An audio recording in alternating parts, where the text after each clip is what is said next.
Hi మామ, తుంగభద్ర నదికి ఎప్పుడెప్పుడు నీళ్ళు వస్తాయని ఎదురు చూసుకుంటే ఉండేవాని. ఫైనల్ గా నీళ్లు వచ్చేసాయి. పొట్టు పొట్టు పట్టాలి. చేపలు మామూలు ఉండవు. ఈ రోజు దొరికిన చేప దొరికినట్టు తీసుకొని పోవాలి సంచులేసుకుని. చేపలు పట్టక 2 వారాల పైన అయింది. నీళ్ళు లేనప్పుడే పొట్టు పొట్టు పట్టినాం చేపలు కేజీలు. అలాంటిది ఈరోజు నీళ్ళు ఫుల్ వచ్చినాయి. ఎలా పడతామో చూసుకోండి. ఇంకా ఇది గుర్తుపెట్టుకో, తర్వాత మాట్లాడుకుందాం.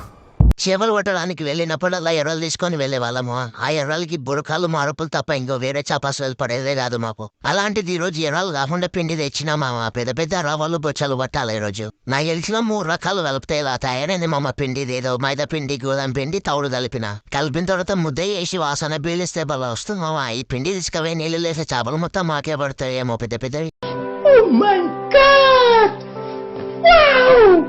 2 గంటలుగా పైగా మామ. ఒక చేప అంటే ఒక చేప పడలేదు. పిండి వేయగానే అది గాలి కూగుతుందో కింద తింటుందో అస్సలు అర్థం అవ్వట్లేదు. ఇలానే నిలబడుకొని ఉంటే గాలికి చేపలు పడమని మంచి ప్లేస్ చూసుకుని 1 గంట సేపు నిద్ర కొట్టేసినా మామ. ఏం చేయాలో అర్థం కాక నిన్ను కొట్టినా కుక్కను కొట్టినా ఒకటే. కొద్దిసేపు అయినా మళ్ళీ పిండితోనే వేసినా మామ. కానీ ఒక చేప అంటే ఒక చేప కొడతలేదు. 1 గంటకు పైగా అయింది. నేను కలిపిన పిండిలో మిస్టేక్ ఉందా లేదంటే చేపలు లేవా?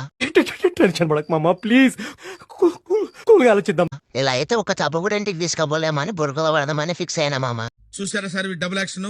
బురకలు పట్టాలంటే ఎర్రలు ఉండాలి. డబ్బా కట్ట పట్టుకొని తిరిగి బేదారికి వస్తుంది. ఎర్రల కోసం ఒక్క ఎర్ర అంటే ఒక్క ఎర్ర దొరకట్లేదు. వానలు పడతాయి కదా మామ ఎర్రలు దొరికేది. ఈ వానలే పడతలేని అక్కడ ఎర్రలు దొరుకుతాయి. అయినా తిరిగి సాధించిన మామ కొన్ని ఎర్రలు.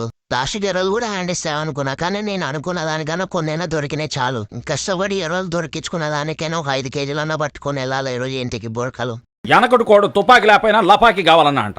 ఈ వీడియో చాలా లెంత్ లో ఉంది మామ. 3 minutes. పార్ట్ 2 టుమారో అప్లోడ్ చేస్తా. ఏమనుకోకండి.